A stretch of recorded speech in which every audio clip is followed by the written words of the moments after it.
Phase 7 has been a breath of fresh air for Season of Discovery. And if you're wondering why I haven't posted a video in a while, it's because I've just been really enjoying it myself. From an amazing new dungeon, Naxxramas having a successful launch, and much more, we're going to talk about what has made Phase 7 really revamp Season of Discovery. Before we get started, make sure you subscribe if you're new to the channel and leave a like and a comment if you end up enjoying this video. Let's get started with what has been the most hyped experience in SOD since Phase 1, the Karazhan Crypts. I have heard that the dev team was really proud of this new dungeon, which is why we never got a sneak peek of it in any PTRs, and man, they did not disappoint. Doing this for the first time with absolutely zero prior knowledge was such a treat. Traversing the dark, mysterious, and evil crypts under Kara for the first time, having its own unique in-game music, learning how to unlock bosses, finding class or race-specific encounters and mechanics, and seeing not just one, but 2 Dark Souls Easter eggs was so damn fun. Here, a chest.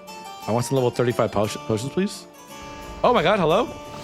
I'm getting... Where'd you go? No way, it's a mimic! It's a mimic! No! Okay. Oh god, it's never escaping me. This dungeon mimicked that of doing Black Rock Depths for the first time, which is one of my favorite classic dungeons. You were all new to this place together.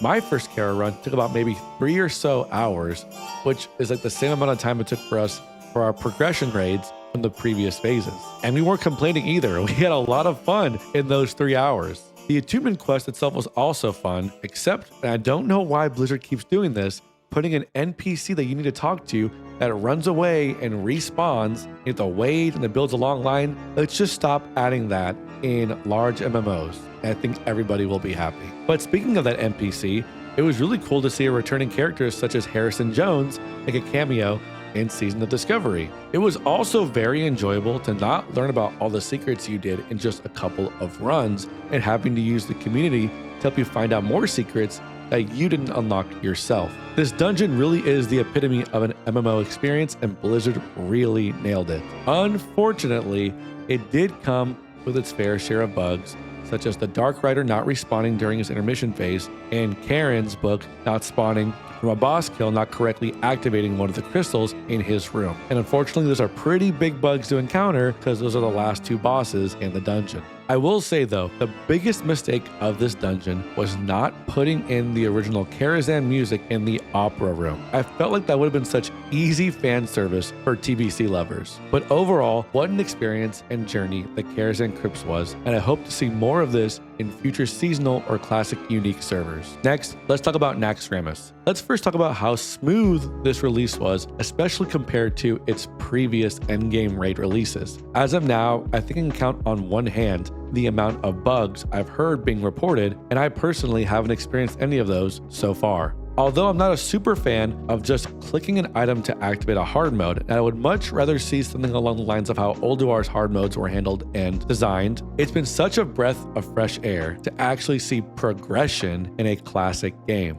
Only 2 guilds have cleared all of Nax in its hardest difficulty, and players are still finding out ways to beat encounters at higher levels. It's also a breath of fresh air for tanks to actually focus on mitigation on some fights versus just maximizing their DPS, at least for those who are trying to progress the hard modes faster. Gear distribution feels meaningful, upgrades are significant upgrades, and wipes don't feel like wasted time, but learned experiences. I really fear that Blizzard will nerf some encounters like Lothep too soon before letting more players figure out how to conquer it or using the scaling seal buff to help them defeat it. It has been very fun to figure out how to beat bosses again, and I hope this is something we will continue to see in the new Scarlet Enclave raid. I will say though, I hope to see returning fun tier set bonuses in the new Scarlet raid, as these set bonuses in Nax are universally disliked. And that's with getting to put on a previous set bonus from the previous phases on your shoulders with the new shoulder enchant. I did mention this though in a previous video, that if the raid itself was fun enough that people would just forget about the set bonuses. And I think that's true because overall, Nax seems to be a huge success and enjoyable overall for the SOD player base. Next, phase, and this is going to get a little more controversial in the last two topics, I'm actually going to praise the Scourge Invasions. Although there is like a split opinion on this within the community, I personally am a fan, especially with the recent changes giving players other options to farm their Remnants of Valor outside of it.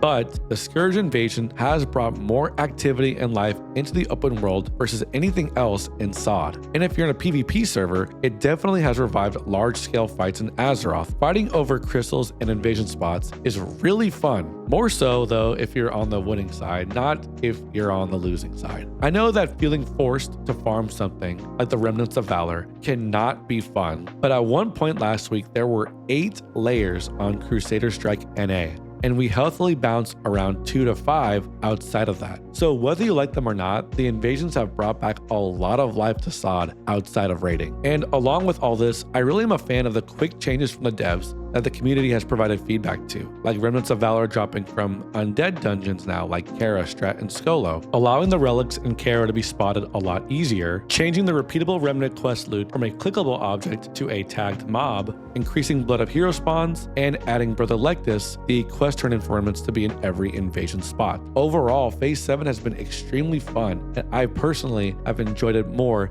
than any of the past phases outside of like Phase 1 and 2. Let me know down in the comments if you've been enjoying this phase and how you think about it. And once again, don't forget to like and subscribe if you're new to the channel. Follow me on twitch.tv/dirtyjd. And as always, thanks for stopping by and saying hi, and I'll see y'all in the next video.